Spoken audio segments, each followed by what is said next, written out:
नमस्कार दोस्तों, आप देख रहे हैं आपका अपना चैनल ईडीयू फिजिक्स हिंदी। मैं हूं ओमसी और आज हम पढ़ने वाले हैं अलंकार। तो आज हम सीखने वाले हैं अलंकार। तो पहले डाल लेते हैं अलंकार को, लिख लेते हैं एक बार और समझे कि अलंकार होता है क्या है। ठीक ना, अलंकार। देखिए दोस्तों, जो ये अलंकार शब्द है, अलंकार दो शब्दों से मिलकर बना है। अलंकार कितने शब्दों से मिलकर बना है? तो दो शब्दों से। एक शब्द है अलम और दूसरा शब्द है कार। एक शब्द है अलम और दूसरा शब्द क्या है? कार। अब समझिएगा दोस्त, जो अलम होता है, अलम का मतलब होता है शोभा। अलम का अर्थ क्या होता है? शोभा। ठीक ना। और कार का मतलब होता है करने वाला, करने वाला या फिर धारण करने वाला, एक ही बात है, करने वाला। तो अलंकार दो शब्दों से मिला कर बना है, अलम धनकार। यानी बोला जाए कि अलंकार किन दो शब्दों का अर्थ क्या है? तो अलम धनकार किन शब्दों से मिलकर है? अलम और कार से मिलकर बना है। अलम का अर्थ होता है शोभा और कार का मतलब होता है करने वाला। तो आज इसके बारे में हम बात करने वाले हैं। अगर मान लिया, सोचिए, अगर हम आपसे कहें कि तुम बहुत सुंदर हो, आपसे क्या बोले? तुम बहुत सुंदर हो, तो क्या होगा? तुम बहुत सुंदर हो। आपसे अगर बोलेगा कोई कि तुम बहुत सुंदर हो, तो नॉर्मल बात होगी, एक सिंपल लाइन होगी कि तुम बहुत सुंदर हो, इसमें कोई बड़ी बात नहीं होगी। लेकिन अगर इसके जगह पर आपसे कोई बोले कि तुम चांद के समान या चांद के जैसे सुंदर हो, सुंदर हो। अगर आपसे कोई बोले कि तुम बहुत सुंदर हो, तो इसमें कोई बड़ी बात नहीं थी, तुम बहुत सुंदर, नॉर्मल बात है, कि चिप लाइन है। लेकिन अगर आपसे कोई बोले कि तुम चांद के समान सुंदर हो, यानी आपको चांद बना दिया, तो आप बहुत खुश हो जाएंगे। सुनने में मजा आएगा ना, यह शब्द सुनने में आपको खुशी मिलेगी कि यह जो शब्द है, इसकी सुंदरता किसकी वजह से बढ़ रही है? चांद के वजह से। तो जिस तरह से स्त्रियों का जो गहना होता है, कुंडल होता है, नाक में का नथनी होता है, गले में का हार होता है, उसी तरीके से कुछ शब्द ऐसे होते हैं जो किसी काव्य के, किसी वाक्य की शोभा को बढ़ा देते हैं। उनको ही हम क्या बोलते हैं? अलंकार बोलते हैं। ठीक है, ठीक ना। तो आज हम समझने वाले हैं कि अलंकार क्या होता है। तो सबसे पहले हम बनाएंगे अलंकार। ठीक ना, क्या लिखेंगे? एक हेडिंग बनाइएगा, अलंकार। देखिए, अलंकार जो होता है, पहले आपके एग्जाम में पूछा जाता था 2 नंबर में। ठीक ना, पहले आपके एग्जाम में 2 मार्क्स में पूछा जाता था, लेकिन अब इसको हटा करके ऑप्शनल में कर दिया गया। इसको क्या कर दिया गया है? ऑप्शनल में कर दिया गया। तो इसका ऑप्शनल में आ सकता है, लेकिन हमें पढ़ना होगा नॉलेज पर्पज से और एग्जाम पर्पज से। ठीक ना। तो अलंकार क्या होता है? तो देखिए, अलंकार की ज्यादा हम डिफिनीशन नहीं लिखेंगे, बस इतना लिखेंगे कि काव्य की यानी कविता की या कहानी की, काव्य की शोभा बढ़ाने वाले, शोभा बढ़ाने वाले, काव्य की शोभा बढ़ाने वाले शब्दों को काव्य की शोभा बढ़ाने वाले शब्दों को क्या कहते हैं? अलंकार कहते हैं। ठीक है, अलंकार कहते हैं।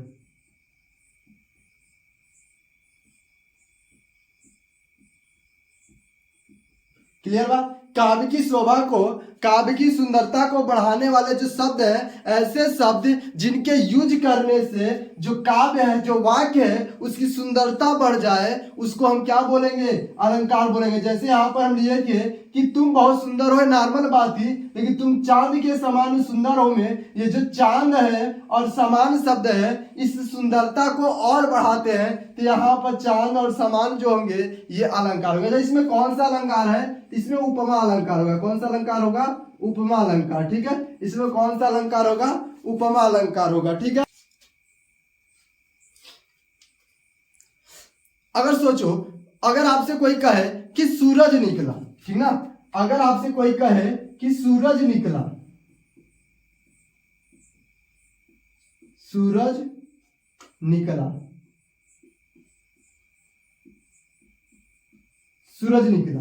तो सूरज निकला एक नॉर्मल लाइन है, सिंपल लाइन है। अगर इसी के जगह पर अगर कोई आपसे बोले,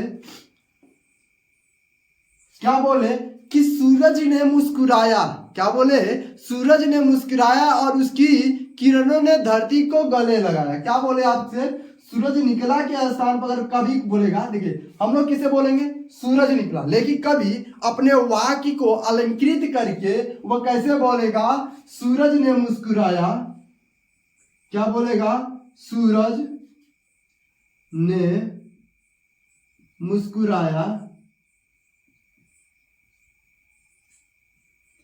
किरणों ने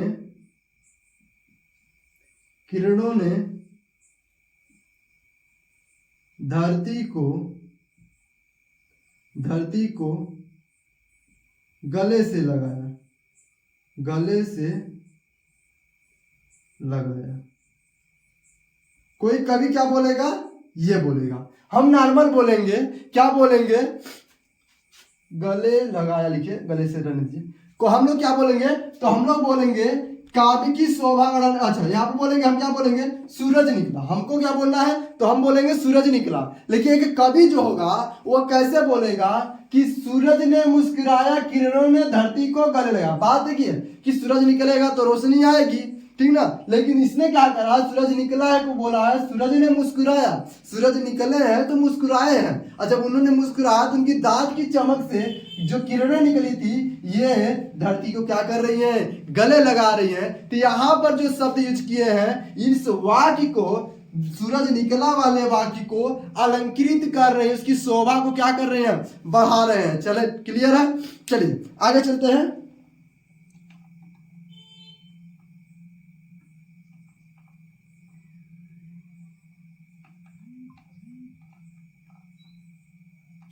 ठीक है, अच्छा मान लीजिए अगर आपको किसी को इम्प्रेस करना है, ठीक ना, मान लीजिए कि आपको किसी को इम्प्रेस करना है, कोई लड़की है और उसको आपको इम्प्रेस करना है, तो उसको आपको इम्प्रेस करना है तो उसके लिए क्या करना पड़ेगा, आपको तारीफ करनी पड़ेगी। क्या करनी पड़ेगी, तारीफ करनी पड़ेगी। अब मान लीजिए कोई एक्स गर्ल है, कोई एक्स लड़की है, ठीक ना, अब उसकी आपको तारीफ करना है, उसकी सुंदरता को आपको तारीफ करना है, तो आप कैसे कहेंगे, आप बोलेंगे कि तुम अच्छी लग रही हो। क्या बोलेंगे, तुम या आप, यही ना बोलेंगे, अच्छी लग रही हो,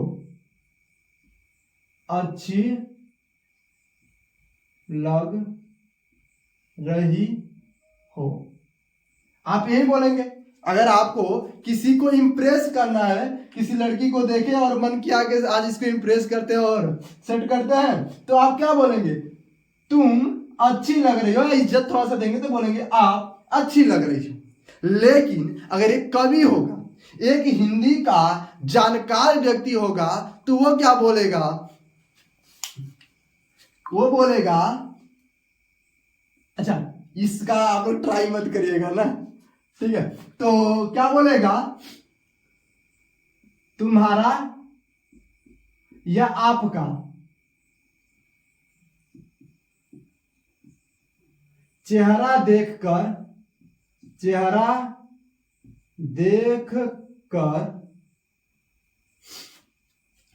सूरज भी शर्मा जाएगा, सूरज भी शर्मा जाएगा।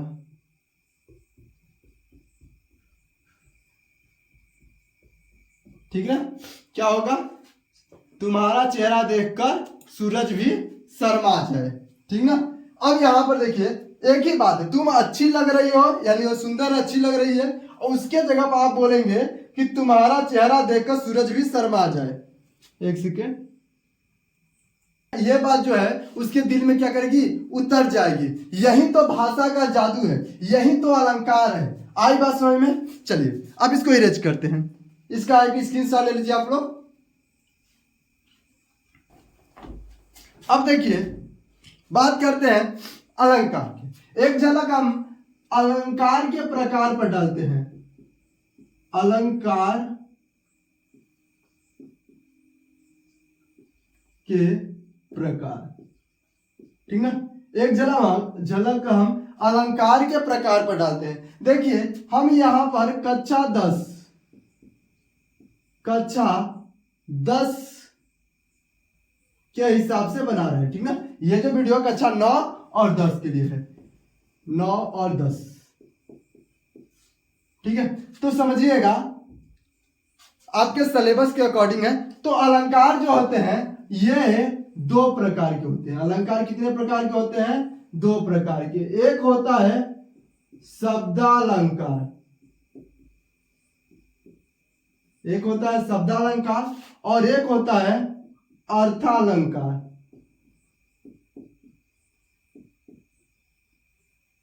अर्थालंकार, ठीक ना। एक होता है शब्दालंकार, एक होता है अर्थालंकार।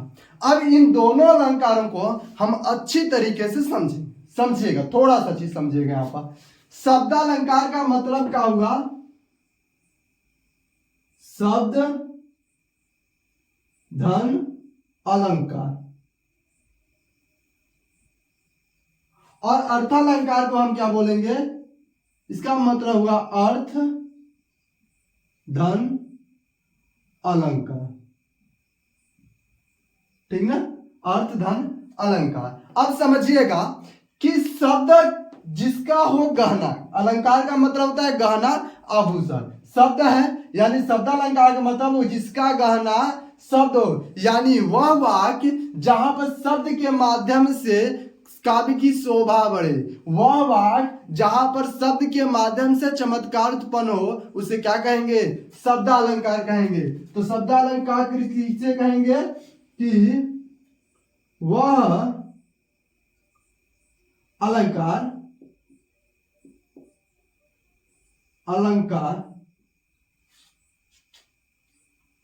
जिसमें शब्द के माध्यम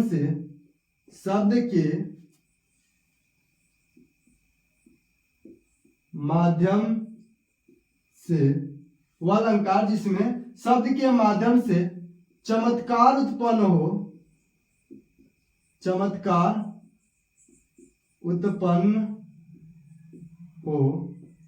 शब्दालंकार कहलाता है। शब्दालंकार कहलाता है, ठीक ना। लेकिन अर्थालंकार क्या होगा? कि वह अलंकार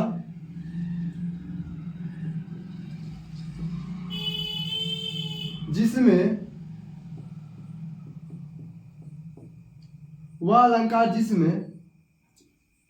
अर्थ के माध्यम से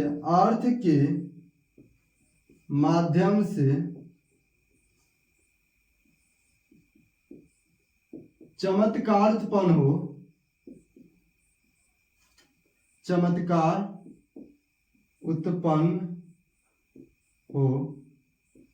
अर्थालंकार कहलाता है। अर्थालंकार कहलाता है, यानी कि वह वाक्य, वह काव्य जिसमें किसी एक शब्द के माध्यम से ही उसकी वाक्य की शोभा बढ़ जाए, उसको बोलेंगे शब्दालंकार। और अर्थालंकार क्या होगा? वह अलंकार जिसमें उस शब्द, जो शब्द दिया रहेगा, उसके अर्थ से, उसके मीन्स से, उसके मतलब से उस वाक्य की क्या बदल जाए? उस वाक्य का अर्थ बदल जाए, उस वाक्य की शोभा बढ़ जाए, उसे हम क्या बोलेंगे? अर्थालंकार कहेंगे। आई बात समझ में? क्लियर है? अब समझिएगा, चलते हैं शब्दालंकार के प्रकार के बारे में। तो शब्दालंकार जो होता है ये मुख्य रूप से 3 प्रकार का होता है, जो आपके सिलेबस है। ध्यान रखिएगा, आपके सिलेबस के हिसाब से ही हम पढ़ेंगे। शब्दालंकार जो होता है वह क्या होता है? तो शब्दालंकार 3 प्रकार के होते हैं। पहला कौन सा है? अनुप्रास। शब्दालंकार का पहला कौन सा है? अनुप्रास। दूसरा कौन सा है? यमक। और तीसरा कौन सा है? श्लेष। 3 इसमें पढ़ेंगे, 3 इसमें पढ़ेंगे। टोटल 6 अलंकार आज हम पढ़ने वाले हैं, जो आपके सिलेबस का है। अनुप्रास, यमक और श्लेष, ठीक है। अब समझिएगा, अनुप्रास अलंकार क्या होता है? तो अनुप्रास अलंकार उसे कहेंगे जिसमें एक ही शब्द, एक ही अक्षर, ठीक ना, वह अलंकार जिसमें एक ही अक्षर या एक ही वर्ण की, एक ही वर्ड समझते हैं ना, जो ABCD क आई के जो वर्ड होते हैं, अक्षर होते हैं, उन्हीं को हम वर्ड कहते हैं। तो एक ही अक्षर या एक ही वर्ड बार बार आए, यानी एक का ही अक्षर बार बार आएगा, उसको क्या बोलेंगे हम? उसको बोलेंगे अनुप्रास अलंकार। इसमें क्या लिखेंगे? एक ही वर्ड की आवृत्ति, एक ही वर्ड, वर्ड मतलब अक्षर होता है ना, कि आवृत्ति, आवृत्ति मतलब कोई बार बार ना, बार बार हो, एक ही वर्ड की आवृत्ति क्या हो? बार बार हो, तो उसे क्या कहेंगे? अनुप्रास अलंकार कहेंगे। क्या कहेंगे? ठीक ना, एक ही वर्ड की आवृत्ति क्या हो? बार बार हो, तो उसको क्या बोलेंगे? अनुप्रास अलंकार बोलेंगे। क्या बोलेंगे? अनुप्रास अलंकार बोलेंगे। चलिए समझते हैं इसके थोड़ा सा एक उदाहरण पर, ठीक ना। इसके कई सारे उदाहरण हैं, लास्ट में हम सभी के उदाहरण लिखवा देंगे, एक दूसरा एक्स्ट्रा, ठीक ना। तो इसका है, एक उदाहरण लिखिएगा,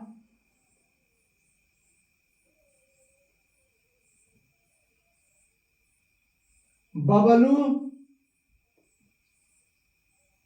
ने बिन बोले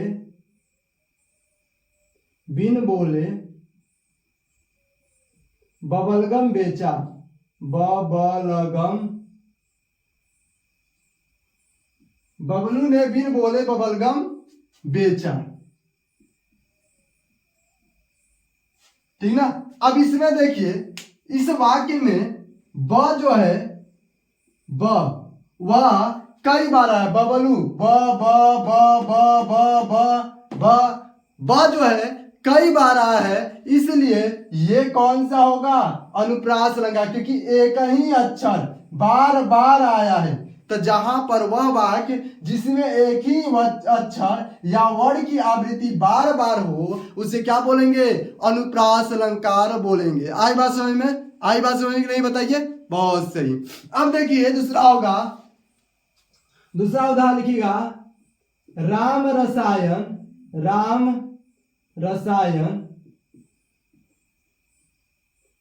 तुम्हारे पासा,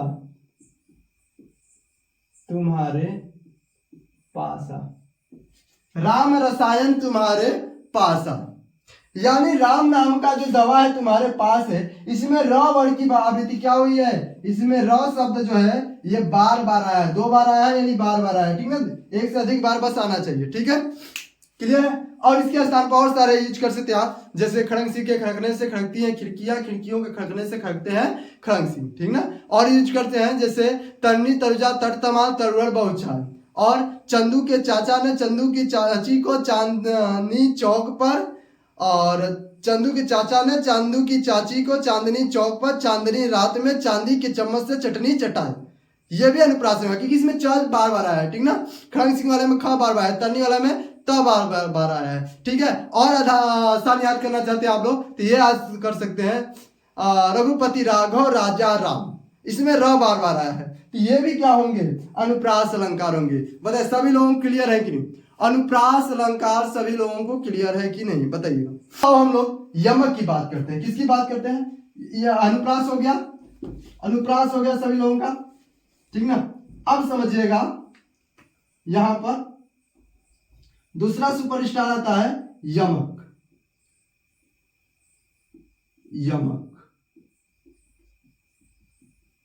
ठीक है। अब यमक देखिए, समझिए क्या होता है। यमक में जैसे यहां पर एक ही वर्ण की आवृत्ति बार हुई है, इसमें क्या होता है? यमक में एक ही शब्द 2 बार आए या 2 से अधिक बार आए ना, तो लिखेंगे इसमें, यमक में लिखेंगे एक ही शब्द बार बार आए,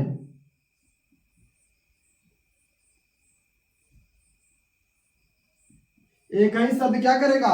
बार बार आएगा, लेकिन लग गया भाई साहब, लेकिन अर्थ अलग अलग हो, अर्थ अलग अलग हो।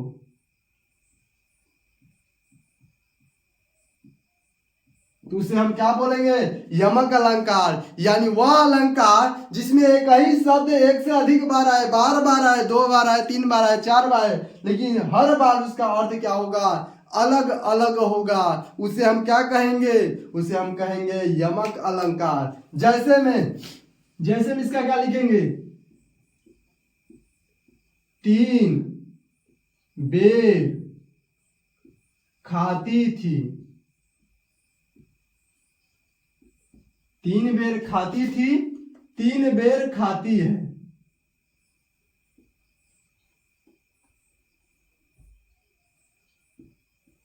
तीन बेर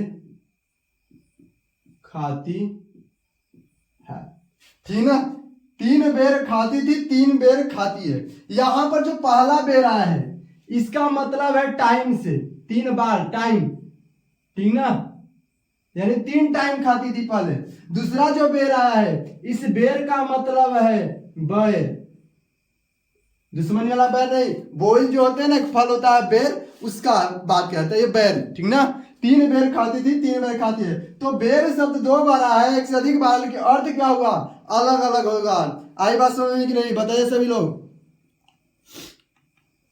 और एक आसान सा, राजा राजा है। राजा क्या है? राजा है। पहले राजा जो है, पहला राजा इसमें ये भी देखिए यमक अलंकार है। पहला राजा जो है ये क्या है? ये नाम है। और दूसरा राजा जो है पद है। पद एक राजा होता है ना, राजा का पद वो है, ठीक है? एक बार चेक कर लेते हैं कैमरे में कट रहा है या नहीं। चलिए, बहुत सही है। आई बात समझ में? तो अनुप्रास समझ में आया, यमक समझ में आया। अब चलते हैं, बात करते हैं किसका? श्लेष का। किसका बात करते हैं? श्लेष।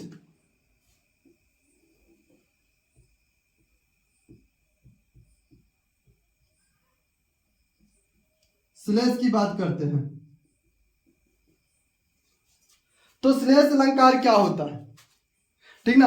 आज हम यही करेंगे, इसका आगे का वीडियो कल मिलेगा, ठीक ना? श्लेष अलंकार। श्लेष अलंकार क्या होता है? इसमें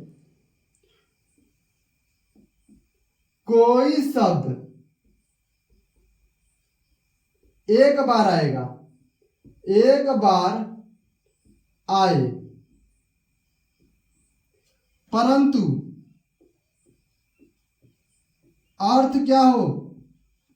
अर्थ अलग अलग हो, अलग अलग हो। 1 मिनट थोड़ा सा टाइम दीजिएगा मैं।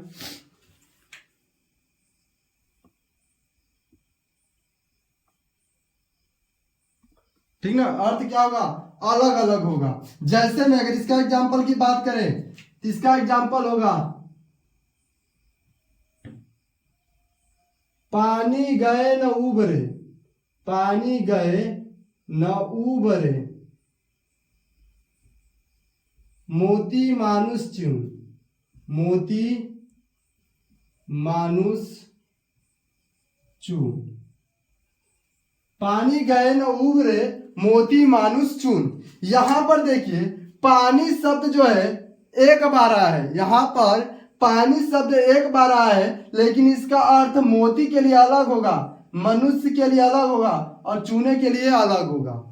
पहला है, पहले पानी का अर्थ अगर मोती के लिए है, यानी कहा जा रहा है कि अगर मोती का पानी चला जाता है तो सब कुछ चला गया, उसकी चमक चली गई।